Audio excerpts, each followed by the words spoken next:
আসসালামু আলাইকুম রহমতুল্লাহি বারকাতু। প্রধান আলোচ্য বিষয়: কোরআন, হাদিস ও জ্যোতির্বিজ্ঞানের আলোকে বিশ্বব্যাপী একই তারিখে ও বারে সওম ঈদ পালন করা ইসলামে খুবই জরুরি। প্রথম পর্বে শুনতে পাবেন: ১. হিজরি ক্যালেন্ডার বাস্তবায়ন পরিষদ, বাংলাদেশের সভাপতি ডক্টর এম শমশের আলী কর্তৃক উদ্বোধনী ভাষণ। ২. পবিত্র কোরআন কাদের উদ্দেশ্যে পাঠানো হয়েছে? ৩. হাদীসসমূহ কাদেরকে উদ্দেশ্য করে বলা হয়েছে? আলোচনা করবেন আন্তর্জাতিক খ্যাতিসম্পন্ন বক্তা, লেখক ও দীর্ঘ ২৪ বছরের গবেষক ইঞ্জিনিয়ার মোহাম্মদ এনামুল হক, মহাসচিব, হিজরি ক্যালেন্ডার বাস্তবায়ন পরিষদ, বাংলাদেশ। তিনি ইসলামী শরীয়তের বিধান অনুযায়ী নির্ভুলভাবে সওম ও ঈদ পালনে বিশ্বের একমাত্র সফল এবং বিশ্বস্ত পরামর্শদাতা। আপনারা তার কথা শুনুন এবং সকল বিশৃঙ্খলা পরিহার করে নির্ভুলভাবে সওম ঈদ পালন করে অশেষ সওয়াব হাসিল করুন।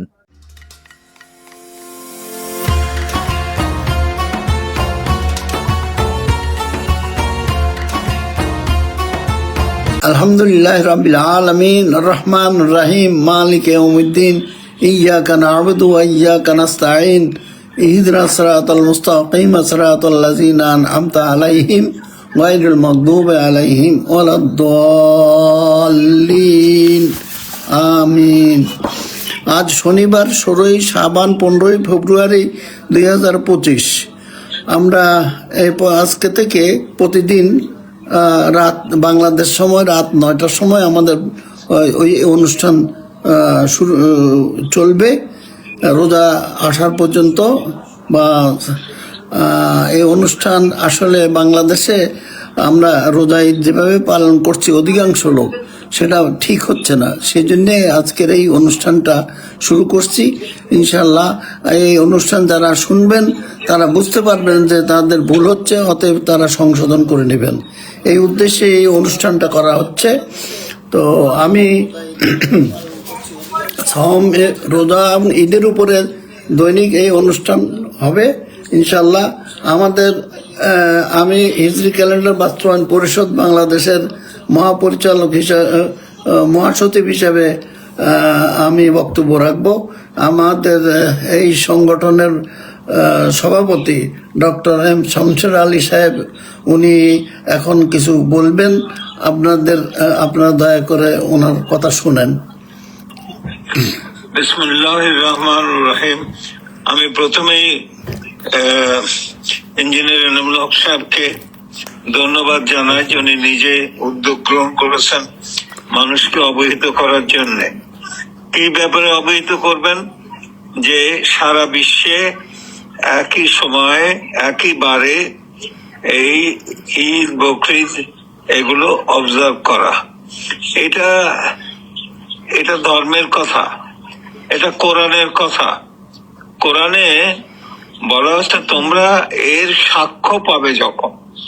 প্রত্যেককে চাঁদ দেখতে বলা হয় নাই।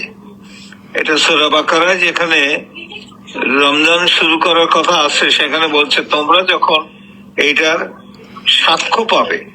তো সাক্ষ্য পাবে মানে একজন যখন আরেকজনের কাছ থেকে রিলায়েবল ইনফরমেশন পায় সেটা সাক্ষ্য হয়। তো সবাইকে তো দেখে না, আমাদের দেশের লোকের তো সবাই দেখে না, কয়েকজন দেখে বলে অমুক অমুক জায়গায় দেখা গেছে। সুতরাং এইটা হচ্ছে একটা কথা, সাক্ষ্য পাওয়া। এখন এই সাক্ষ্যটা কোথায় পেতে হবে? নিজের দেশে না পৃথিবীতে? পৃথিবীর চাঁদ মাত্র একখানা, আর পৃথিবীতে সমস্ত বহু লোক আছে। তো সেই জন্য আল্লাহ তাআলা বলছেন ওরা তোমাকে নতুন চন্দ্র সম্পর্কে জিজ্ঞাসা করে, বলো এগুলো সময় গণনার জন্য। এই লিন্নাস ওয়াল হাজ, এই চাঁদ দেখে আমরা দেখি এটা হেলাল, এটা চাঁদ না, এটা কামার না, এটা হেলাল।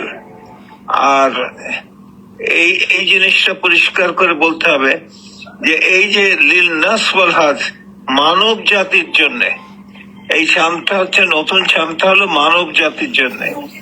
তো মানব জাতির জন্য যদি হয় তাহলে মানব জাতির কোনো একটা জায়গায় যদি এটা এটা দেখা যায়, তাহলে তো এটা সকলের জন্য এটা ম্যান্ডেট হয়ে দাঁড়ায় গ্রহণ করা।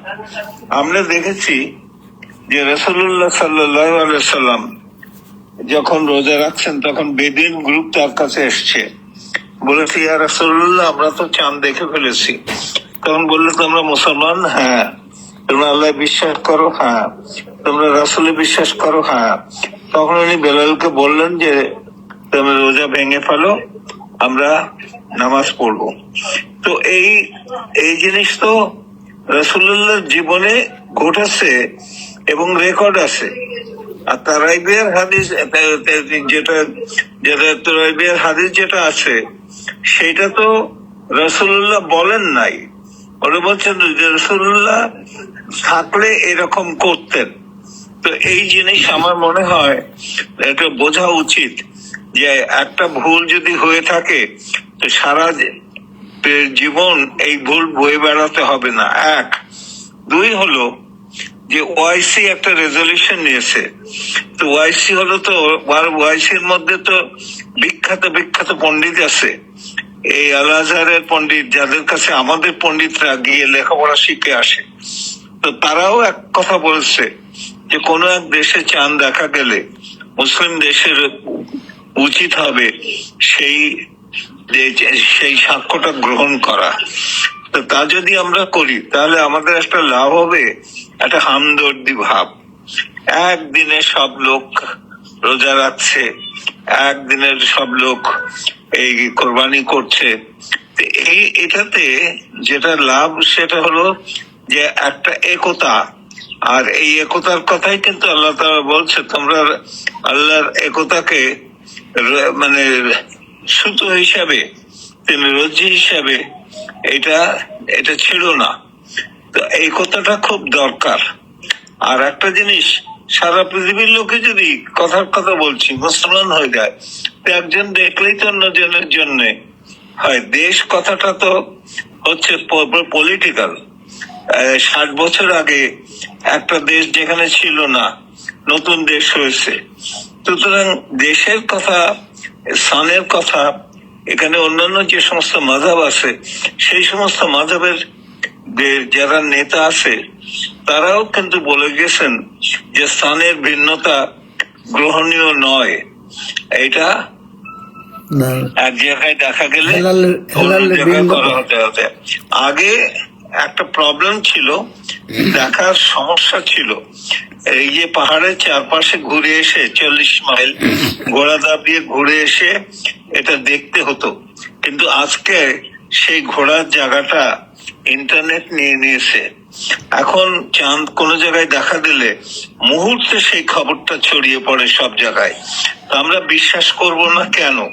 আমরা অন্যান্য সমস্ত খবর বিশ্বাস করছি ইন্টারনেটের, কিন্তু এই খবরটা আমরা বিশ্বাস করব না কেন? আর আরেকটা জিনিস, যে এখন ইসনা অন্যান্য জায়গায় যেসব ছেলে মেয়েরা এই নতুন ভাবে গবেষণা শুরু করছেন, তারাও দেখেছেন যে যখন যে দেশে চাঁদ ওঠার কথা, সেই দেশে কোন রকম ডিফারেন্স হয় না। ঘন্টা নয়, মিনিট নয়, সেকেন্ড নয়, ফ্র্যাকশন অফ এ সেকেন্ডও ডিফারেন্স হয় না। সুতরাং এখনো আমাদের একটা ভালো বৈজ্ঞানিক ভিত্তি আছে। সেই বৈজ্ঞানিক ভিত্তি অনুসারে আমরা যদি শুনি কোনো একটা জায়গায় পৃথিবীতে এটা হয়েছে, তাহলে দেখা গেছে, তাহলে আমরা এটা গ্রহণ করতে পারি। অনেকে বলে যে তাহলে সৌদির সঙ্গে আমরা কেন করব? সৌদির সঙ্গে যদি কেউ করেও, তো আমরা একটা জিনিস বলতে পারি যে খ্রিস্টান ধর্মে তারা অধিকাংশ ক্যাথলিক, হোল ক্যাথলিক ওয়ার্ল্ড পোপের দিকে তাকিয়ে থাকে। তো একটা রেফারেন্স পয়েন্ট হিসেবে। আর আপনাদের সবাইকে এটা জানানো দরকার যে কোরআনে বলা আছে বাক্কা, মক্কা নগরীর নাম আগে ওটা বাক্কা বলা হতো। বাক্কাতে তোমাদের জন্য অনেক নিদর্শন আছে। এই নিদর্শনের মধ্যে তো একটা হচ্ছে আমাদের কাবা শরীফ, যেটা ছাড়া আমরা হজ করার কথা ভাবতে পারি না। এই নিদর্শনের মধ্যে আছে আপনার এই সাফা মাওয়া, যেটা ছিল যে আদম হাওয়ার যে মিলন, সেটা সাফা মারওয়া, এগুলো কোথায় আছে? এগুলো তো আছে এগুলো তো মক্কায়। তো ওদের সঙ্গে আমার ডিফারেন্স অন্যদিকে হলেও ওটা তো কথা যে এটা আমার সম্পদ এখানে আছে। সুতরাং সেদিক দিয়েও যদি কেউ চিন্তা করে তাহলে তো এটা খুব অসুবিধা হওয়ার কথা নয়। তো আমার মনে হয় যে আমরা ওয়াইসি রেজলিউশনটা যদি মেনে চলি তাহলে সব সমস্যার সমাধান হয়ে যায়। আমি সবাইকে বলবো যে অতীতের কথা না বলে, অতীতে একরকম সিস্টেম ছিল, এই দেশে 100 বছর ধরে 150 বছর ধরে ঘড়ি ব্যবহার করে না লোকেরা। কেন না? ঘড়ির যে ঘড়ি দেখে নামাজ পড়তো না, পড়তো ছায়া দেখে।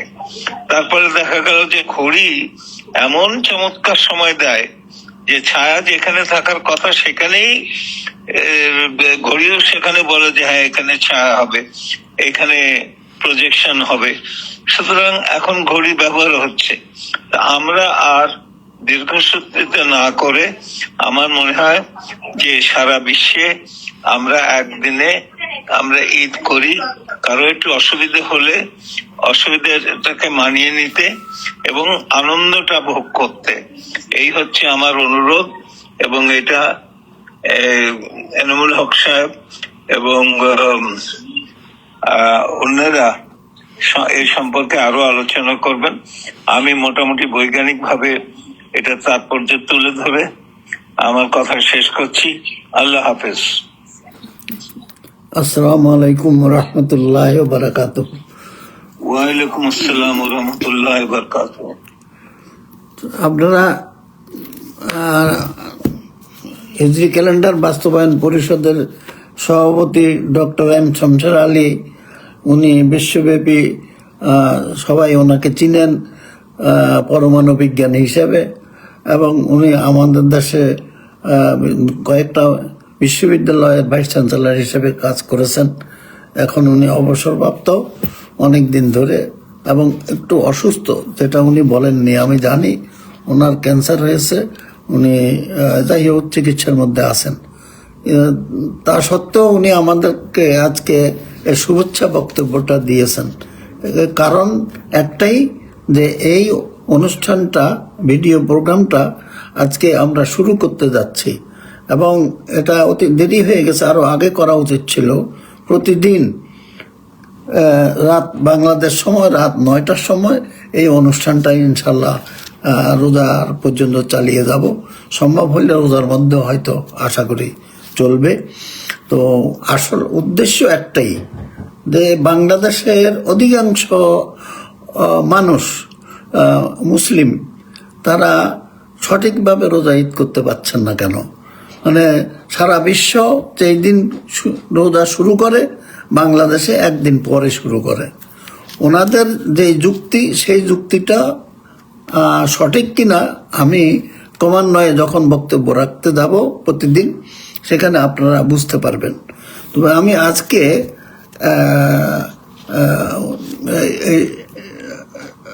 শুরুতে গিয়ে আমি বিস্তারিত কথা বলবো না। আমার প্রথম দিকে আমি যে কথাটা বলতে চাই সেটা হইল কোরআন এবং হাদিস সম্পর্কে। আমরা কোরআনকে, পবিত্র কোরআনকে কিভাবে দেখছি, এই কোরআন আমাদের কি বলে, বা কোরআনের ব্যাখ্যা দিতে গেলে আমরা কিভাবে এটা দেব। তো সংক্ষিপ্ত কথা হইল কোরআনের ব্যাপারে সূরা বাকারার 185 নম্বর আয়াতে বলা হয়েছে, শাহরুর রমাদান আল্লাযী উনজিলা ফীহিল কুরআন হুদাল লিন-নাস। আমি এরপরে আর যাব না। এই হুদাল লিন-নাস এর অর্থ হলো এই কোরআন রমাদান মাসে নাজিল হয়েছে এবং এটা মানব জাতির জন্য পথ প্রদর্শক, পথ নির্দেশক। হুদাল লিন-নাস, তাহলে মানব জাতির জন্য যেই কোরআন আল্লাহ তাআলা নাজিল করেছেন, সেই কোরআন যে কোনো ধর্মের যে কোনো লোক এটা পড়তে পারবে। যদি যেহেতু সকল মানব জাতির জন্য আল্লাহ তাআলা এই কোরআন নাজিল করেছেন, অতএব সেই কারণে মানব জাতির যে কোনো সদস্য এটা পড়ার অধিকার রাখে। এবং এখানে আমরা যদি বিশেষ করে বাংলাদেশের কিছু আলেম ওলামারা বলে থাকেন উযু না করলে কোরআন ধরা যায় না, এটা আমি সেই ব্যাখ্যা আজকে বলতে পারি অতটুকু যে না, উযুর দরকার নেই। কারণ একজন মুশরিক যদি আল্লাহর এই কোরআন পড়তে পারে তাহলে সে তো উযু করলে সে তো পবিত্র হবে না। অতএব এই যুক্তিতে একজন ইমানদার মুসলমান উযু ছাড়া নাপাক থাকবে, এটা তো হয় না। আর কোরআনে আল্লাহ তাআলা বলছেন কুল্লু মুশরিকিনা নাজাসুন, মুশরিকরা অপবিত্র। মুশরিকরা অপবিত্র হয়ে যদি কোরআন পড়তে পারে তাহলে একজন ইমানদার মুসলমান সে তো এমনিতেই পবিত্র, অতএব সে তো পবিত্র হিসেবে সে পড়তে পারবে, উযুর প্রয়োজন হবে না। আচ্ছা, এখন একটা কথা আসতে পারে, প্রশ্ন যে কেউ করতে পারেন, সেটা হলো যে আলিফ লাম মিম যালিকাল কিতাবু লা রাইবা ফীহি হুদাল লিল মুত্তাকিন, এই সূরা বাকারার প্রথমে এই কথাটা হুদাল লিল মুত্তাকিন কথাটা আসলো কেন? এই প্রশ্নটা যে কেউ বলতে পারেন। তো আমি বলবো এটার ব্যাখ্যা হলো যে হুদাল লিন নাস হলো মানব জাতির সবাই কোরআন পড়তে পারবে, সবার জন্য আল্লাহ পাঠিয়েছেন। এটা পড়ে তারা ঈমান আনবে, বুঝবে এবং ঈমান আনবে। না পড়লে না বুঝলে ঈমান আনবে কি করে? আর হুদাল লিল মুত্তাকিন কথাটা হলো এই মুত্তাকিন জন্য যারা তাকওয়াবান তাদের জন্য এই কোরআন, এর অর্থ হলো তারা এটা পড়বে এবং তাদের তাকওয়াকে তারা বর্ধিত করবে, অর্থাৎ তাদের মুত্তাকি হিসাবে তারা আল্লাহর কাছে আরো উঁচু দরজা যেন পায়, সেটার অবলম্বন হিসাবে কোরআনকে আল্লাহ নাযিল করছেন মুত্তাকির জন্য। শুধু মানব জাতির জন্য, মুত্তাকির জন্য, দুটোই আমি ব্যাখ্যা করে বললাম। এখন এটা হলো আমার পবিত্র কোরআন সম্পর্কে এতটুকুই যে কোরআন মানব জাতির জন্য যখন আসছে তখন সবাই আমরা পড়তে পারবো। এখন দ্বিতীয় প্রশ্ন আমি যেটা বলতে চাচ্ছি সেটা হলো হাদিস। রাসূল সাল্লাল্লাহু আলাইহি সাল্লাম যা কিছু বলেছেন, যা কিছু করেছেন এবং সম্মতি দিয়েছেন সেটাই হলো হাদিস। এখন হাদিসে যেখানে বলা হয় যে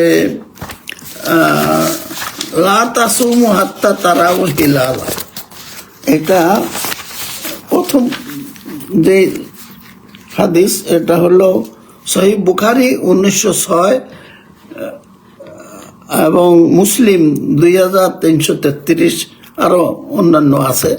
সেখানে বলা হয়েছে লা তাসুমু হাত্তা তারাউল হিলাল, লা তাসুমু তোমরা দেখবা না, সুমুন রোজা সাওম রাখবা না, হাত্তা তারাউল হেলাল যে পর্যন্ত তোমরা হেলাল দেখো।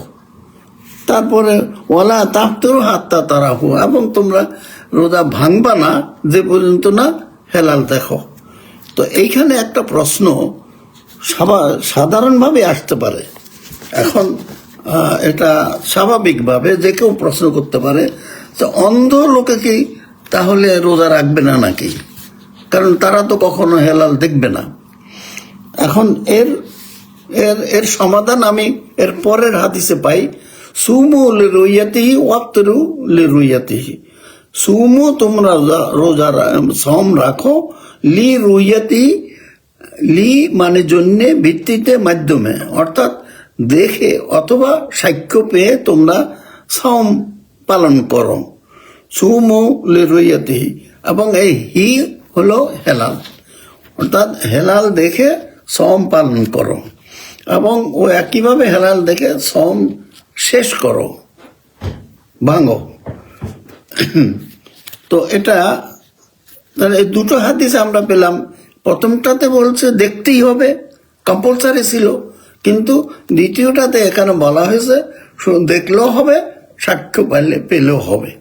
তো এখন অতএব এখানে যে কথাটা বিশেষভাবে আমি উল্লেখ করব সেটা হলো তোমরা সম রাখো হেলাল দেখার মাধ্যমে বা ভিত্তিতে।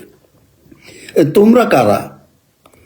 আল্লাহ রাসূল সাল্লাল্লাহু আলাইহি সাল্লাম সারা বিশ্বের মানব জাতির জন্য কি এই কথা বলেছেন? আমি বলবো না, কারণ তোমরা দিয়ে আল্লাহ রাসূল সাল্লাল্লাহু আলাইহি সাল্লাম শুধু তার উম্মতদেরকে উনি বলতে পারবেন। উম্মতের বাইরে অন্য কোনো ধর্মের লোককে এই কথা উনি বলতে পারেন না। এটা কারণ তারা তো ঈমান আনে নাই। তারা আল্লাহ এবং রসুলকে যদি মানত তাহলে তাদের জন্য এই হুকুম প্রযোজ্য হতো, কিন্তু যারা রসুলকে মানে না, আল্লাহকে মানে না, তাদের জন্য আল্লাহ রসুলের হুকুম প্রযোজ্য হতে পারে না। অর্থাৎ আমি বলতে চাই, তোমরা বলতে আল্লাহ রসুল সাল্লাল্লাহু আলাইহি সাল্লাম তার উম্মতদেরকে বুঝিয়েছেন। সে ওনার উম্মত যুগে যুগে আমরা এখনো যারা ইসলাম ধর্ম পালন করি, আমরা সবাই তার উম্মত। অতএব এই উম্মত এক সময়ে শুধু মদিনায় ছিল, সেটা আস্তে আস্তে বৃদ্ধি পেতে পেতে সারা দুনিয়াতে এখন তার রাসূলের উম্মত সবাই বাস করে। এদেরকে মুসলিম উম্মাহ বলা হয় এখন। অতএব এই তোমরা কথাটা এই মুসলিম উম্মাহকে বুঝিয়েছেন, অর্থাৎ সকল উম্মতকে আল্লাহ রসুল বুঝিয়েছেন। তার মানে সকল উম্মতকে উনি বলছেন, তোমরা সাক্ষ্য পেলে অথবা হেলাল দেখলে সম পালন করো। তো এখানে সহজভাবে আমাদের অনুমেয়। তাহলে কেউ কেউ বলতে পারেন যে অতীতে যখন মদিনায় শুধু মুসলমানরা সীমাবদ্ধ ছিল, তখন তাদের জন্য এই তোমরা কথাটা প্রযোজ্য ছিল।